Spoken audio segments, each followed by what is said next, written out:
Okay, let's see this question. 8 equal drops of water are falling through air with a steady speed of 10 centimeter per second. If the drops collides, then new velocities are. 8 drop थी जो 10 centimetre पर second की speed से गिर रही थी. सारी drops अगर मिल जाएं तो नई वेलोसिटी क्या होगी? जो कंसेप्ट हम लोग यहां पर यूज करेंगे that will be the concept of terminal velocity. Terminal velocity का जो फॉर्मूला होता है वो होता है 2/9 R square G upon eta rho S minus rho L.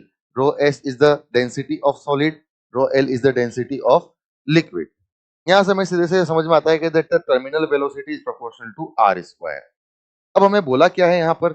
अगर हम सिंपली बात करें तो ध्यान से देखा जाए, पहले इस टाइप से 8 ड्रॉप्स, छोटी छोटी 8 ड्रॉप्स आ रही थी जिनकी टर्मिनल वेलोसिटी हमें दी हुई है कितनी?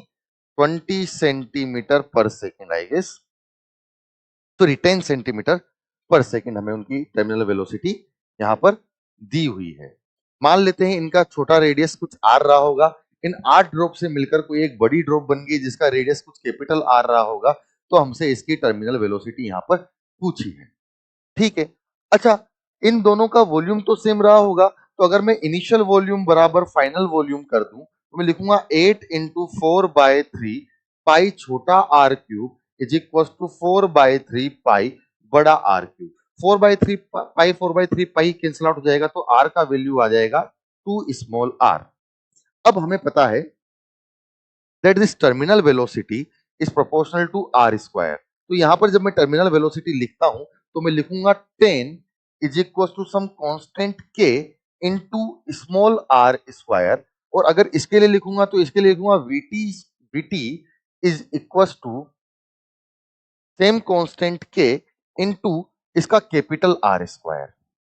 अगर मैं दोनों साइड यहां पर डिवाइड कर दूं तो this constant terms will get cancel out.